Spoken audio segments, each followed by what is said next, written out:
so much, everyone. We're continuing our monitoring of the unfolding drama of the APC Edo governorship race. The screening process led by the Professor Julius Nyavera committee is culminated in the unveiling of a final list featuring 4 aspirants. While some say, no, it is actually 6. Some would say it was an initial 10. But what a lot of people will not disagree with is the fact that there are 29 established interest aspirants in Edo APC. But while the screening committee says their own effort is to prune the number down from 29, however, their effort has been met with mixed reactions among the aspirants. Some contenders expressed their discontent, citing concerns of fairness and justice. Today, a member of the House of Representatives, Honorable Anamero Dekeri, is one of those who have come forward in a press conference in Abuja, and he says that the outcome of that committee's activity is a betrayal of the true qualities of those who were screened, and he says that it's going to go ahead. Take a listen again to him. The report presented by the committee totally betrayed the true performance of the aspirants are lacking in merit, which was observed even by the state party leaders who set up the committee and were proposing an appeal committee to right the wrong before the attention of the House was drawn to the effect that the National Working Committee of our great party, the All Progressive Congress, has clarified the appropriate organ that has the local standing to screen aspirants after they procure and submit their expression and nomination, the expression of interest and nomination forms. Well, that's one of the aspirants, a sitting member of the House of Representatives, Honorable Anamero Dekeri. Well, the stakes are definitely high as the political landscape in Edo is taking shape. But again, what does this mean? It's when we wonder that when that process went on, everyone will accept it. But then there are those who say this is far from democracy. Tonight, I'm being joined by one of the frontline aspirants in that race for the APC ticket, a former Minister of Budget and National Planning, Prince Clem. Agba, he joins us live here in our studio. Thank you so much indeed for joining us tonight. Thank you, Shemu, for having me. Yeah. So let's clarify. There are those who believe that the Honorable Nyavera's committee, first and foremost, came from 29, pruned the number down to 10. From 10, we understand it went to 6, and there from 6, it went down to 4. Do you agree with the report, though? No, I don't agree that they pruned it down to 4. And I'm also not in agreement that it was initially pruned to 10. Because I'm going to speak on the basis of what we were told. And I think it's the handiwork of mischief makers. On the 13th of January, the leadership of the state party invited us over for a meeting, that is the aspirants. And they did say that 29 was unwieldy and it will amount to a waste of money. That was one reason they felt that there was a need to prune down. Who chaired this meeting? It was chaired by our leader of the state, which is Comrade Adams Aliu Oshomole. And this was in Benin? No, here in Abuja. Yeah, we were all invited to Abuja. The 29 of you and some Edo APC statutory leaders. Leaders, yes. We were all there. And the issue was, let's prune this down, because at the end of the day, there's just going to be one candidate, and we need to remain as one family. Secondly, there's no use wasting of money. And the aspirants were asked, do you agree that we should do this? And there was no one that rejected the suggestion that was made. So unanimously, the 29 agreed? Yes. At that meeting, we were 26. Eventually, it increased to 29. So on the 15th, there was another stakeholders meeting with the chairman, national chairman of the party and the National Working Committee. And this also included leadership from Edo and all the aspirants. Okay, first, in Edo, before coming to Abuja, it was made clear that there will be no zoning. In fact, the state secretary had announced that. And on the basis of that, you find that there were aspirants from all 3 senatorial districts. At the meeting of the 13th, it was also reiterated that there will be no zoning. So it wasn't one of the criteria that was to be used for pruning. And then when we met again at the National Working Committee, it was further reiterated that there will be no zoning and that there will be a pruning to a manageable number. We went through that exercise, I think, on the 15th and 16th. That's Monday 15th and Tuesday 16th. I was interviewed on Tuesday the 16th. And then on the 19th, we were all invited back, all the aspirants, to the National Assembly. One of the halls was what we used. That was where the report of the committee was presented to us again by the leader of the party in our state. Because, of course, the committee had presented the report to the leadership. They had scrutinized it, asked questions, and then they now presented that report to us. At that meeting, we were told that it had been pruned down to 6, 2 per senatorial district.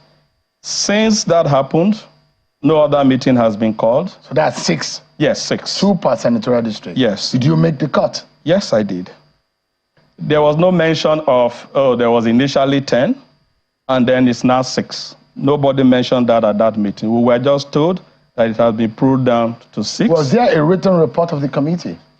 We weren't presented with that written report, but the chair of that occasion read through the report, highlights. It wasn't reading line by line to us. And he did say that the 6 names were not in order of performance. What it did have is that there were 2 aspirants from Edo South, 2 aspirants from Edo Central, and 2 aspirants from Edo North. I recall in that meeting that one of the aspirants from Edo North, through one of his arguments, the comrade governor did make some explanation to him. And he said, I recall in 2016, when he was governor and he was about leaving, and someone came to him from Edo North to say, I want you to support me to be governor. And he felt that it was not morally right, that he was a governor from Edo North, leaving the saddle of office and handing over again to another governor from Edo North. That was the way he responded to that. But the truth is, at the end of the meeting, it came down to 6. The members of the committee, those who traveled in from Edo, have since gone back. No other meeting has been called, just like it was called the initial time, where we were told, we would like to prune, do you agree? So no one has asked any other person whether they agree to a further pruning. No criteria has been provided, like it was provided in the first instance to say this will be the terms of reference. But it was actually agreed that nobody, even after the report is stopped from obtaining forms. Yes, that was also agreed. It is an advisory report. Yes, of course. Yeah, for the aspirants, that if you are not on that list, and people like Pastor Izeyamo was not on that list, which some members of your party had raised objection in the state to say, how would an Ozage Izeyamo not be on that list? And those who were saying there are a number of people who are also, and Amero Dekeri, not also on that list. There are a lot of people who are agitated about this. So the party is not precluding anyone from going ahead. The party did say that it was advisory. But you recall, like I said, we all agreed at the beginning whether the pruning should be done, and we all said yes. So the story about the 4, the final 4, which we got from members of that committee to say, this is the final 4, You do not agree with it? I am not aware of any other screening after the meeting of where 6 were told. Nobody Well, said that this final 4 was eventually agreed on by the overall committee, and this including some of the members. I mean, you know these people. There were people that went through the screening with you. If you want to cut your hair, or if somebody wants to cut your hair, will you be present when it is done? You just have to. We had a meeting, and they said, we would like to do pruning. Do you agree? We said yes. And then we went through an exercise. We were all given the terms of reference for it. And then they came back to present to us the result of it. If there was going to be any other further pruning, don't you think that the 6 who made it should be invited once again? Do you think the process was fair enough? The process that led to the final to the pruning. I don't have the process itself. Yes, okay. Because we were part of the the process itself that led to that. Because you are talking about the process. Mm-hmm. I don't have the details of what was written. The criteria. Yeah. Criteria we're aware, but I don't have the details of the report, so I don't know what was written in the report to know whether it was fair or not, because I wouldn't know what was written about me, for instance. So all those things Kasim Afegbua said yesterday were not true? Kasim, I heard him say that it was initially reduced to 10. I was surprised. How did he get that? Was he a member of the committee? He wasn't. And no one told us when the committee made that report out. It was never mentioned. All they mentioned was 6. I mean, we are hearing that there is a favored candidate in what we are hearing. Are you the favored candidate? If I was the favored candidate with the story that is going on, if it is true, would my name not be there? The fact remains that the National came out with a calendar, and I am one who plans my activity, okay? And what I did was, a day before it was due for collection, I made the payment for the expression of interest and for collecting the forms. And that payment was made about 9:58 a.m. on the 9th of January. I knew I wasn't going to be around on the 10th because I was traveling. So I got a former colleague of mine to go pick up the form. So you already have your form? I have my form. He picked up the form at about 10:30 a.m. This is about 100 million? No, 50 million. 50 million. Yes. For the both forms?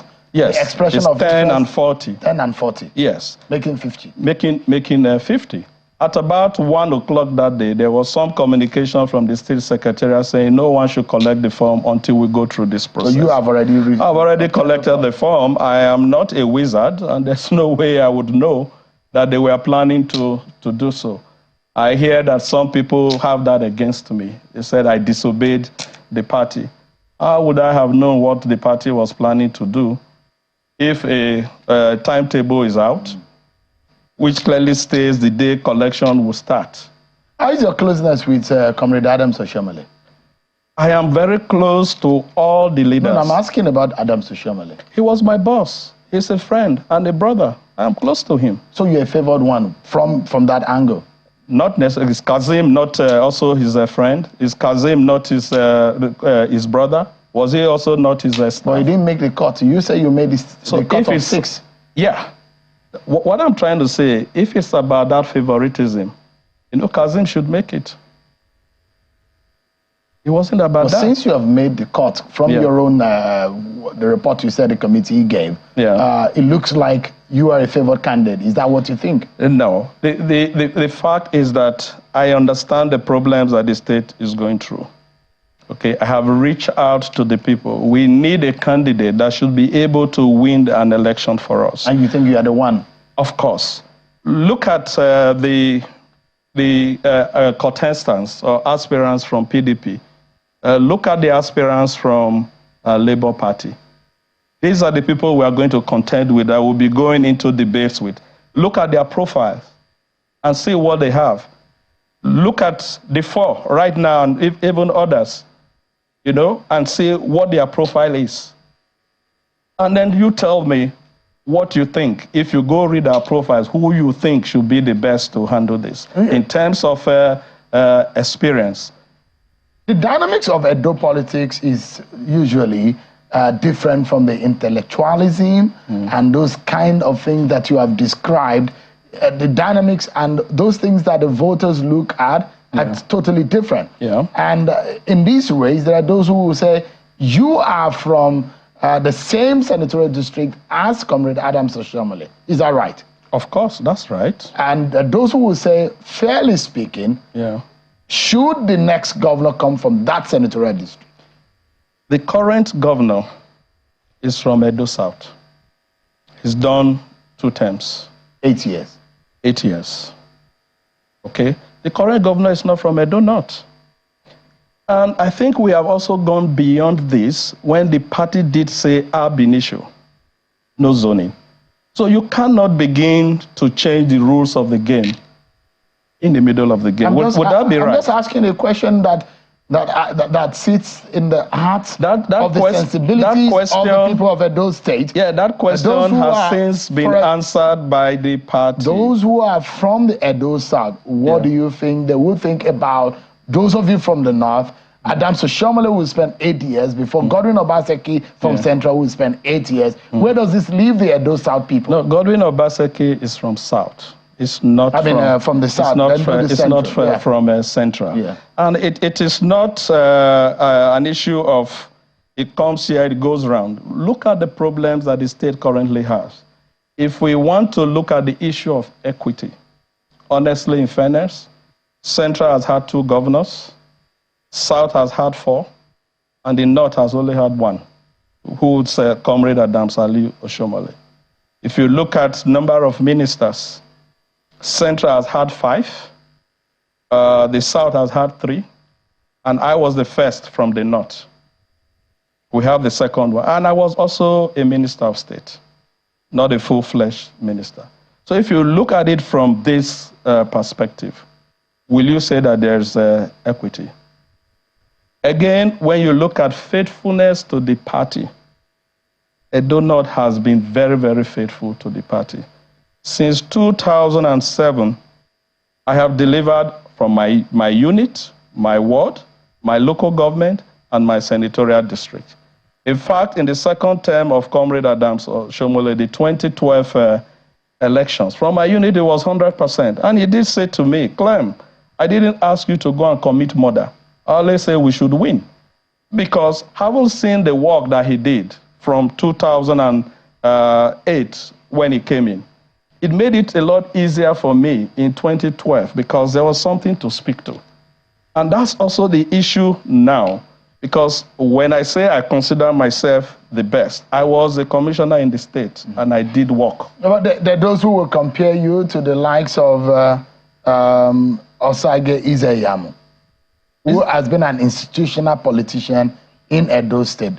Do you stand in the same, on the same pedestal, politically speaking, with an Osage Izeyamu? Mine is totally different because politics is not my only address. I worked in Chevron, you know, and I rose to become a manager, not only here in Nigeria, but in Kazakhstan. Okay?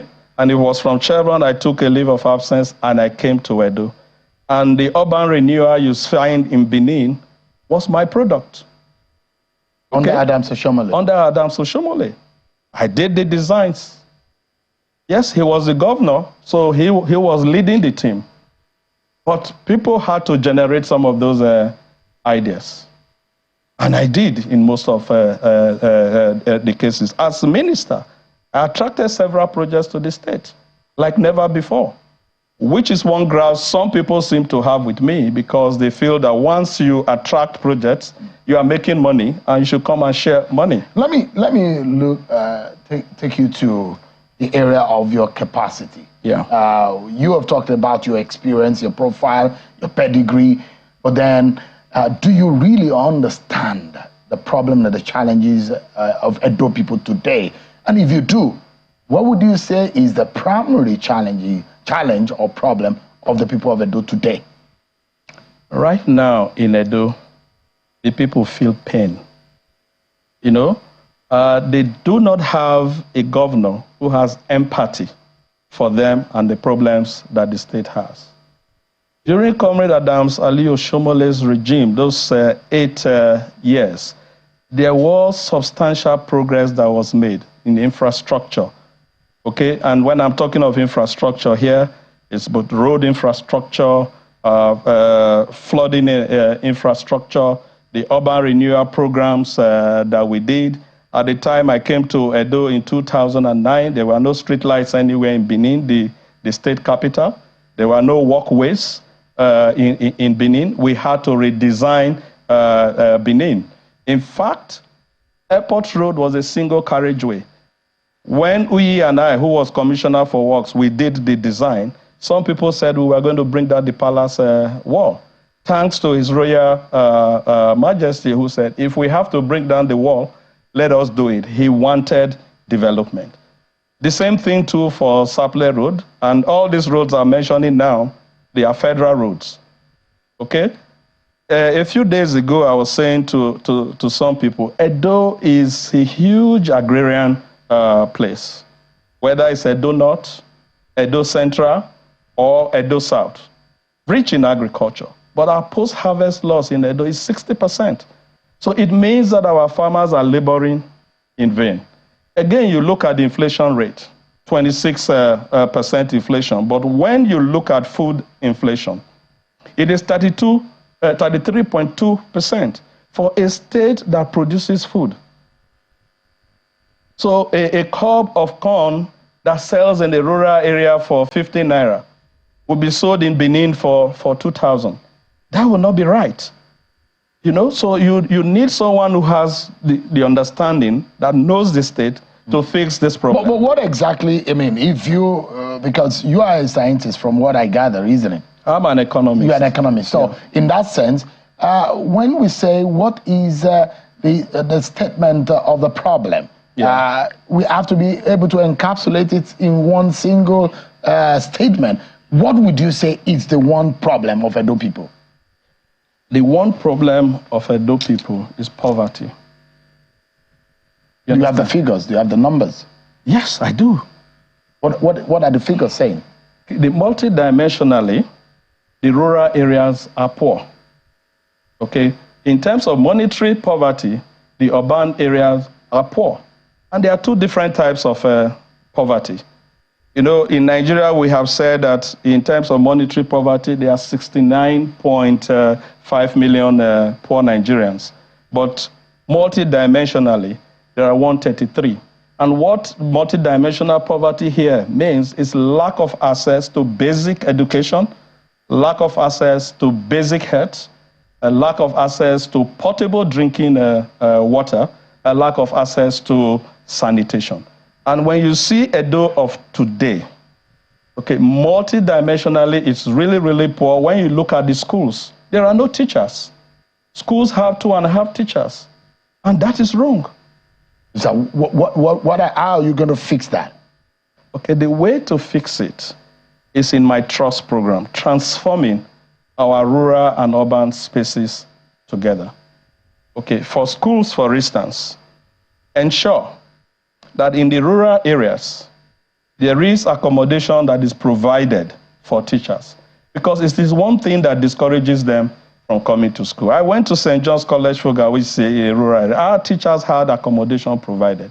So they were very willing to work in those areas.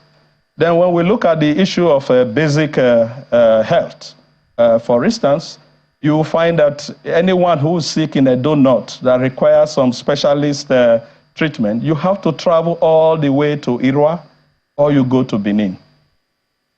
Once you have to go beyond 1 hour or 2 hours drive to get access to health, that in itself is a problem. You are poor. You have the money in your pocket, but there is no access to the health facilities. Our rural areas do not have water. People can't find water to drink. And that is a problem. So all of this you have in plan, but it's dependent on whether or not you get a ticket first, and also at the end of the day, whether or not people of Edo vote for you at the end of the day. So what is the assurance that you can get a ticket? I know that when we have a free and fair exercise, the people know me. I have worked in the state before. They have seen the things that I have brought to the state as minister. I am not the first, like I said. There have been 8 ministers before me, and none has performed in terms of facilitating projects the way that I have done. And that the people want me, They will vote for me. Prince Clem, Agba, one of the aspirants in the Edo APC governorship race. Thank you so much indeed for your time tonight. Thank you for having me. The last time I was here, I said to Shambale, why do you guys keep saying former minister? Because a month before I left, they were saying outgoing minister. And I thought there's a transition for this, that when you leave, you become an immediate past minister, and then before you become former, and then you become one time, and then you become S-while minister. Former is still, even if it's 24 hours ago, it's still former. But thank you so much indeed.